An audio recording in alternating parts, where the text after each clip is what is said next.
नमस्कार, मैं chemistry point के प्रदीप सर स्वागत करते हैं एक बार फिर से आपका अपना YouTube channel the best chemistry point by Pradeep sir में। सर, पिछले क्लास के वीडियो में हम लोग सीखे थे 1 से लेकर के 10 ऑब्जेक्टिव तक। नेक्स्ट आज के इस टेस्ट सीरीज में मतलब ऑब्जेक्टिव सीरीज में हम लोग समझेंगे 10 से 20 ऑब्जेक्टिव को कवर करेंगे। सर, कल 1 से लेकर के 10 ऑब्जेक्टिव को हमने कंप्लीट किए थे। आज हम लोग 10 नंबर से लेकर के 20 नंबर ऑब्जेक्टिव तक आपको हम आज कंप्लीट करवाएंगे। थोड़ा पहले ध्यान से समझिए, कल बताए थे कि आपको प्रत्येक दिन का ऑब्जेक्टिव सीरीज मतलब प्रत्येक दिन 10-10 ऑब्जेक्टिव का सेट सीरीज करवाएंगे, जिसमें हमने पार्ट 1 में करीबन 10 ऑब्जेक्टिव को कंप्लीट किए थे। सर, नेक्स्ट आज हम लोग पार्ट 2 के अंतर्गत 10 ऑब्जेक्टिव और कंप्लीट करेंगे। तो चलिए ज़्यादा समय ना लेकर करके हम लोग आगे 11वां नंबर ऑब्जेक्टिव की ओर बढ़ते हैं। सर, कि 11वां नंबर ऑब्जेक्टिव कहता क्या है, थोड़ा गौर से और ध्यान से समझिएगा। और ऑब्जेक्टिव देखने के बाद आप लोग कमेंट में ऑब्जेक्टिव का कमेंट मतलब ऑब्जेक्टिव का जो आंसर होगा उसको आप लोग कमेंट में जरूर करके बताइए कि कौन ऑब्जेक्टिव का आंसर क्या होगा। तो चलिए शुरू करते हैं 11 नंबर क्वेश्चन की ओर।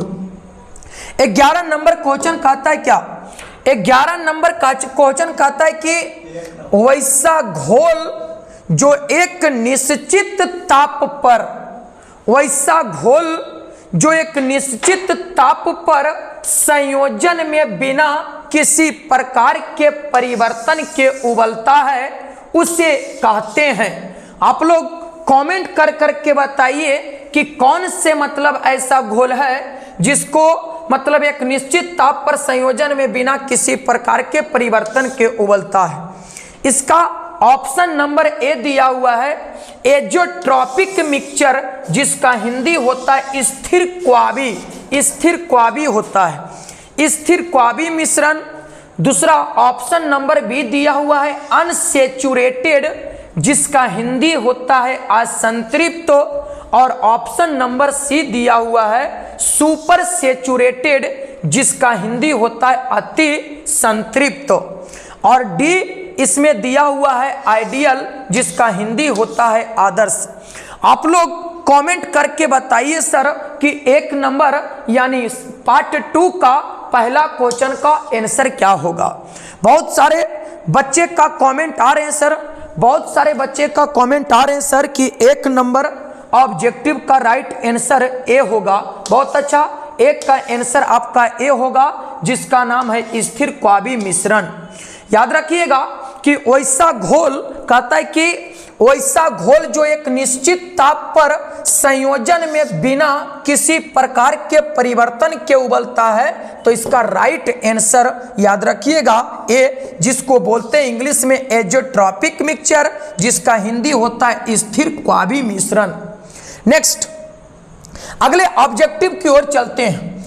अगला ऑब्जेक्टिव कहता है क्या, अगला ऑब्जेक्टिव नंबर 2 कहता है कि KCl यानी ACl और K2SO4 के लिए भांट ऑफ गुणांक का मान क्या होता है। भांट ऑफ गुणांक का मान क्या है, चलिए इसका आप लोग आंसर बताइए कि KCl यानी ACl और K2SO4 के लिए भांट ऑफ गुणांक का मान क्या होगा।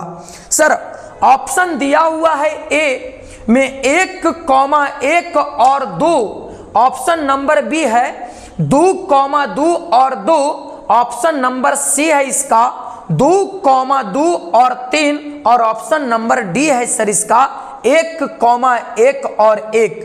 आइए सबसे पहले इस ऑब्जेक्टिव को यहाँ पर कुछ आप लोग को क्लास में जो हम लोग बताए थे उसको थोड़ा सा इसको कंप्लीट कर लेते हैं। सर, जब इसको पूरी तरह से आयन के रूप में तोड़ देंगे तो जब ये आयन के रूप में टूट जाएगा तो हम लोग आसानी से बता सकते हैं कि ये तीनों के लिए भांट ऑफ गुणांक का मान क्या होगा।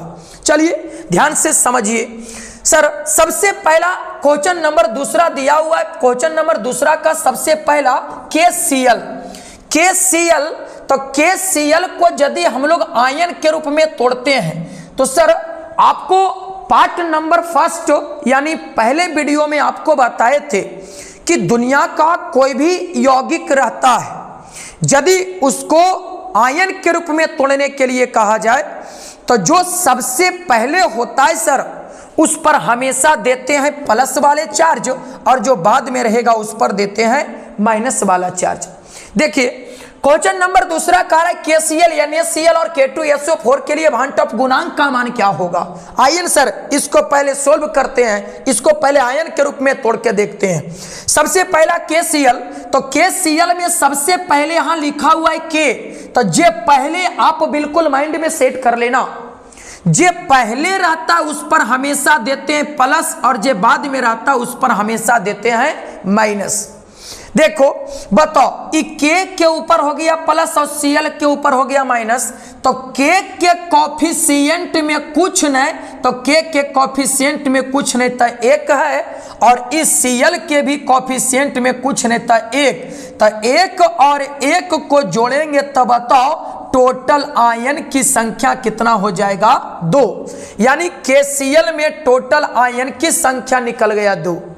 ठीक, उसी तरह से KCl के बाद अगला NaCl है, तो NaCl कहता है सर NaCl को भी जब हम लोग आयन के रूप में तोड़ते हैं तो ये भी 2 पार्ट में टूटेगा, जिसमें सबसे पहला टूटेगा प्लस में और जो बाद में रहेगा उस पर टूटेगा माइनस में। देखिए यहाँ पे Na दिया हुआ है, तो जे पहले तो Na पहले इसलिए एकरा ऊपर प्लस, बाद में Cl तो एकरा ऊपर क्या कर देंगे माइनस। अब देखिए ना सर यहाँ पे Na है, एकर मतलब Na के कॉफिशिएंट में हो जाएगा 1, और इस Cl के बगल में मतलब Cl के कॉफिशिएंट में कुछ नहीं, तो यहाँ भी कितना हो जाएगा 1। बताओ अब NaCl में भी जब हम लोग टोटल आयन को कंबाइंड करते हैं तो इसमें भी टोटल आयन बताओ कितना आ जाएगा 2। NaCl में कुल आयन की संख्या आ गया 2, KCl में भी टोटल आयन की संख्या आ गया 2, एक और बचा हुआ है K2SO4। अब थोड़ा सा हम लोग चेक करके देख लेते हैं K2SO4 कि K2SO4 में टोटल आयन की संख्या कितना होता है। देखिए कल आपको K2SO4 के बारे में आपको बताए थे सर कि K2SO4 का सबसे पहला पार्ट, ये K2SO4 साधारणतः 2 चीज से मिलकर के बना, एक बना है K से, अब प्लस दूसरा बना है SO4 से। बताओ बता रहे थे कि जे पहले रहेगा उस पर देते हैं प्लस, और जे बाद में रहेगा उस पर क्या देते हैं माइनस। बताओ कल बताए थे आप लोग को पहले वीडियो में कि एक पोटेशियम के ऊपर होता है 1 प्लस, लेकिन क्वेश्चन में दिल है 2 पोटेशियम, तो इसके आगे बताओ कितना से गुना कर देंगे 2 से। तो बताओ 1 पोटेशियम के ऊपर 1 प्लस, लेकिन प्रश्न में दिल है 2 पोटेशियम, तो इसके आगे जब 2 से गुना करेंगे तो ये आपका 2 गो पोटेशियम हो गया, और जब इसके आगे 2 से गुना किए तो 2 गो प्लस हो गया। कल बताए थे कि जितना होता है पोटेशियम के ऊपर चार्ज उतना होता है सल्फेट के ऊपर चार्ज सर।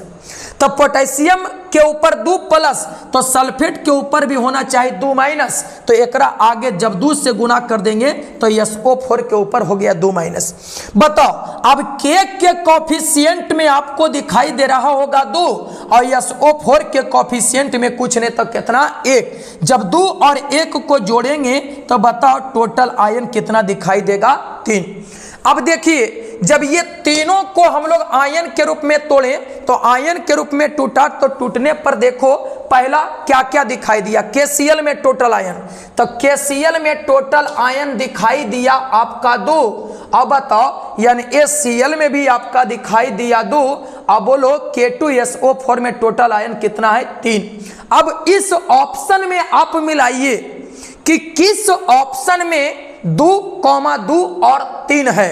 देखिए पहला ऑप्शन नंबर ए में दिया हुआ है 1,1 और 2, और ऑप्शन नंबर बी है सर 2,2 एंड 2, और ऑप्शन नंबर तीसरा यानी सी 2,2 एंड 3।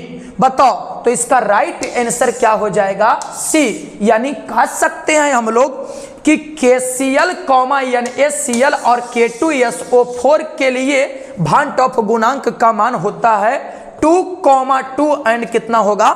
3। नेक्स्ट अगला अगला क्वेश्चन नंबर तीसरा की ओर चलते हैं। तीसरा क्वेश्चन कहता है क्या कि जल का शुद्धिकरण का उदाहरण है। मतलब जल का शुद्धिकरण हम लोग किस तरह से करते हैं सर?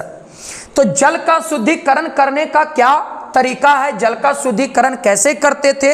आप लोग फटाफट कमेंट करके बताइए कि जल का शुद्धिकरण हम लोग किस तरह से करते हैं। बताओ जल का शुद्धिकरण करने का क्या तरीका है? तो ऑप्शन नंबर ए दिया हुआ है ऑस्मोसिस, ऑप्शन नंबर बी दिया हुआ है रिवर्स ऑस्मोसिस, और ऑप्शन नंबर सी दिया हुआ है डिफ्यूजन, और ऑप्शन नंबर डी दिया हुआ है नन ऑफ दीज। इसका राइट आंसर बताओ कौन होगा? तो इसका राइट आंसर आप लोग याद रखिए कि जल का शुद्धिकरण हम लोग करते हैं रिवर्स ऑस्मोसिस से। रिवर्स ऑस्मोसिस जिसका हिंदी होता है प्रतिलोम प्रसरण से। किससे करेंगे बुआ?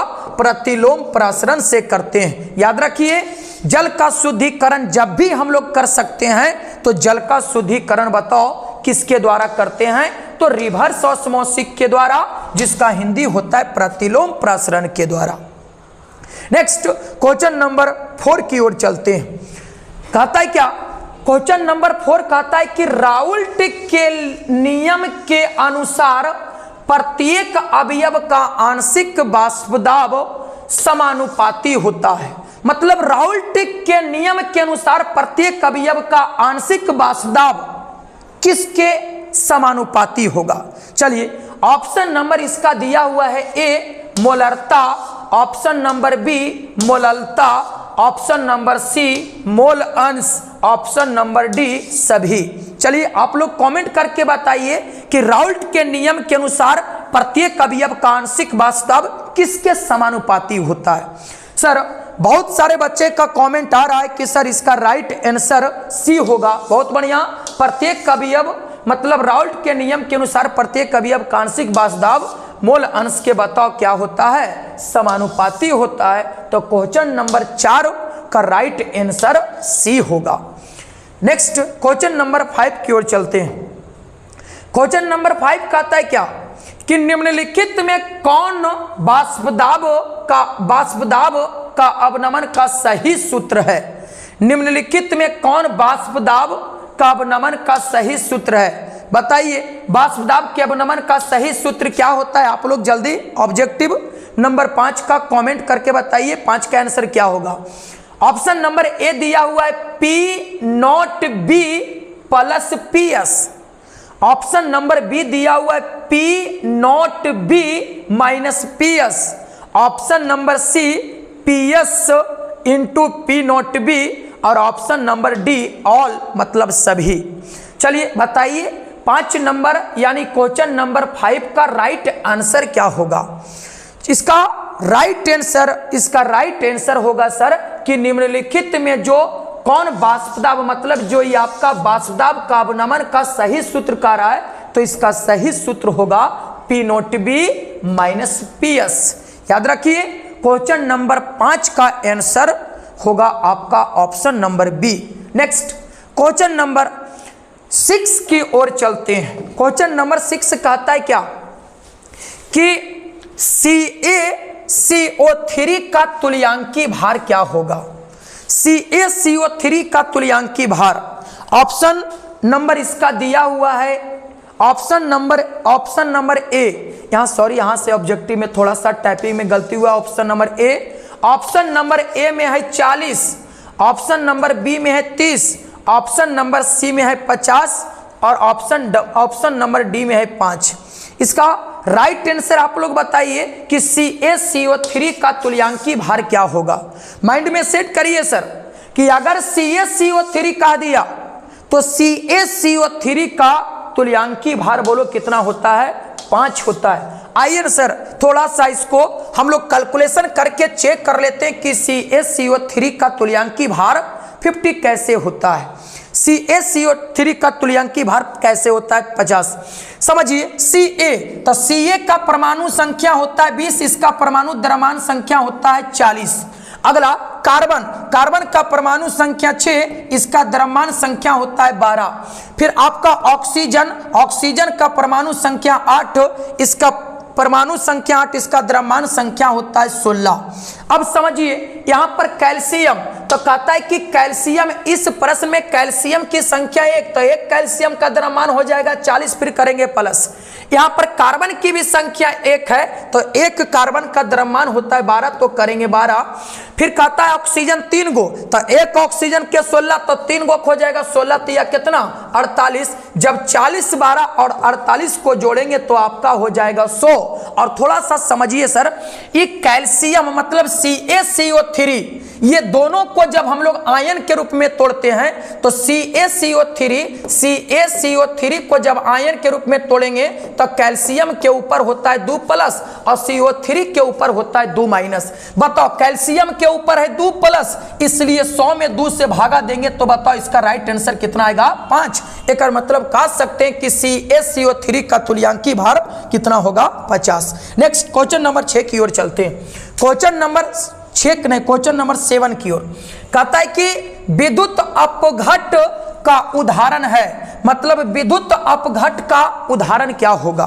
तो विद्युत अपघट का उदाहरण, सर विद्युत अपघट किसको कहते हैं, तो कहता है कि जो आयन के रूप में टूट जाता है, जो आयन के रूप में टूटेगा उसी को बोलते हैं विद्युत अपघट, और जो आयन के रूप में नहीं टूटेगा उसको विद्युत अपघट नहीं कहेंगे। तो क्वेश्चन नंबर 7 कह रहा है कि विद्युत अपघट का उदाहरण है, मतलब कौन विद्युत अपघट का सही उदाहरण होगा। देखिए क्वेश्चन नंबर 7 का आंसर दिया हुआ है a sugar, option number B है sodium acetate, option number C है यूरिया, ऑप्शन नंबर डी है बेंजीन। कल आपको पार्ट 1 वाले वीडियो में बता रहे थे कि आपका जो शुगर होता है यानी चीनी, ये चीनी कभी भी आयन के रूप में नहीं टूटता है।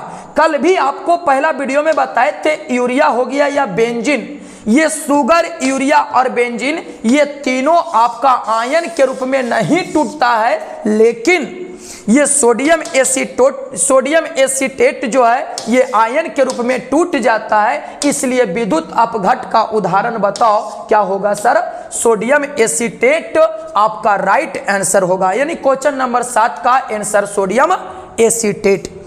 नेक्स्ट क्वेश्चन नंबर 8 की ओर चलते हैं। क्वेश्चन नंबर 8 कहता है क्या कि 1 लीटर बिलियन में उपस्थित विलेय के ग्राम तुल्यांक की संख्या को कहते हैं। ऑप्शन नंबर 1 इसका दिया हुआ है मोलालिटी, जिसका हिंदी होता है मोललता। फिर यहाँ पे ऑप्शन नंबर बी दिया हुआ है मोलारिटी, जिसका हिंदी होता है मोलरता। ऑप्शन नंबर सी जिसका हिंदी होता है, ऑप्शन नंबर सी दिया हुआ है नॉर्मलिटी, जिसका हिंदी नॉर्मलता। और option number D none of these.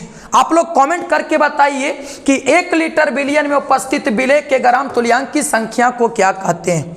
तो 1 लीटर बिलियन में उपस्थित विलेय के ग्राम तुल्यांक की संख्या को सर नॉर्मलता कहते हैं। तो यानी क्वेश्चन नंबर 8 का राइट आंसर क्या होगा सी। मोलालिटी के बारे में कल बताए थे कि अगर मोलालिटी कह दिया तो 1 किलोग्राम विलायक में उपस्थित विलेय के मोल की संख्या को मोललता, और अगर मोलारिटी कहेगा तो 1 लीटर बिलियन में उपस्थित विलेय के मोल की संख्या को मोलरता। लेकिन कह रहा है कि 1 लीटर बिलियन में उपस्थित विलेय के ग्राम तुल्यांक की संख्या को क्या कहते हैं। तो अगर ग्राम तुल्यांक की संख्या को कह देगा तो इसका राइट आंसर क्या होगा नॉर्मलिटी, जिसका हिंदी क्या होगा नॉर्मलता। यानी क्वेश्चन नंबर 8 का राइट आंसर सी होगा। नेक्स्ट क्वेश्चन नंबर 9 की ओर चलते हैं। क्वेश्चन नंबर 9 आपका कह रहा है कि शुगर का अनुभार क्या होता है। सर पहले शुगर यानी चीनी, तो चीनी का फार्मूला पहले लिखिए। तो चीनी का फार्मूला होता है C12H22 और होता है O11। इसको हम लोग बताए रहते हैं पिछले क्लास यानी क्लास में बताए थे कि कार्बन का परमाणु संख्या 6 और इसका द्रव्यमान संख्या होता है 12। फिर हाइड्रोजन का परमाणु संख्या 1, द्रव्यमान संख्या होता है इसका द्रव्यमान संख्या हो जाएगा, इसका द्रव्यमान संख्या भी होता है द्रव्यमान संख्या होता है 1। फिर अगला, अगर ऑक्सीजन का दे तो ऑक्सीजन का परमाणु संख्या 8, इसका हो जाता है 16। अब देखिए कार्बन की संख्या 12 गो है, तो कार्बन की संख्या 12 गो है तो लिखेंगे 12 गुना, मतलब एक कार्बन का द्रव्यमान होता है 12, लेकिन क्वेश्चन में है कार्बन की संख्या 12, तो करेंगे 12 गुना 12, फिर करेंगे प्लस। एक हाइड्रोजन का द्रव्यमान होता है 1, लेकिन चीनी के फार्मूला में हाइड्रोजन की संख्या होता है 22 गो, तो लिखेंगे 22 गुना 1, फिर करेंगे प्लस। बताओ, एक ऑक्सीजन का द्रव्यमान होता है 16, लेकिन चीनी के फार्मूला में ऑक्सीजन की संख्या होता है 11, तो लिखेंगे 11 गुना 16, मतलब ये सब को जब गुना उना करके जोड़ेंगे तो इसका राइट आंसर आ जाएगा 342। तो इस ऑप्शन में आप खोजिए कि मतलब 9 नंबर क्वेश्चन में किस ऑप्शन में 342 है। तो ऑप्शन नंबर ए है 442, ऑप्शन नंबर बी है 324, ऑप्शन नंबर सी है 342 और डी है 340। तो क्वेश्चन नंबर 9 का राइट आंसर होगा 342। बिल्कुल आप याद रखिए कि शुगर का अनुभार कितना होता है, 342। नेक्स्ट हम लोग लास्ट क्वेश्चन की ओर चलते हैं sir. Question number 10, question number 10 कह रहा है क्या कि 1 फैराडे बराबर होता है। 1 फैराडे, आप लोग जहां फिजिक्स पढ़ते होंगे, फिजिक्स वाले सर भी आप लोग को बताए होंगे कि 1 फैराडे बराबर कितना होता है। तो 1 फैराडे, हाँ बहुत सारे बच्चा का कमेंट आ रहा है कि 1 फैराडे बराबर होता है 96,500 कूलम। इसका राइट आंसर 10 का होगा डी। नेक्स्ट, ये आपको पार्ट 1 में 1 से लेकर के हमने 10 ऑब्जेक्टिव कंप्लीट किए थे सर। आज हम लोग फिर से पार्ट नंबर 2 में 1 से लेकर के 10 ऑब्जेक्टिव आज भी क्लियर किए, यानी पार्ट 1 और पार्ट 2 मिलाकर के टोटल ऑब्जेक्टिव की संख्या हो गया आपका 20। फिर हम लोग पार्ट नंबर 3 में भी आपको प्रत्येक ऑब्जेक्ट मतलब पार्ट नंबर 3 में भी अगले वीडियो में 10 ऑब्जेक्टिव करवाएंगे सर। इसलिए आप प्रत्येक दिन हमारे YouTube चैनल से जुड़िए। अगर आप YouTube चैनल को सब्सक्राइब नहीं किए तो आप YouTube चैनल को सब्सक्राइब कर लीजिए, क्योंकि आप लोग के लिए ही सबसे बेस्ट एक सेट सीरीज कुछ दिन में आएगा। अभी ऑब्जेक्टिव का सीरीज चल रहा है बाबू, कुछ दिन में आपका सेट का सीरीज भी आएगा, और वो भी सेट सीरीज आपका यूट्यूब पर ही आएगा। तो चलिए इस वीडियो में हम लोग ज़्यादा समय ना लेकर करके सर अगले वीडियो में मिलते हैं। आज के लिए बस इतना ही।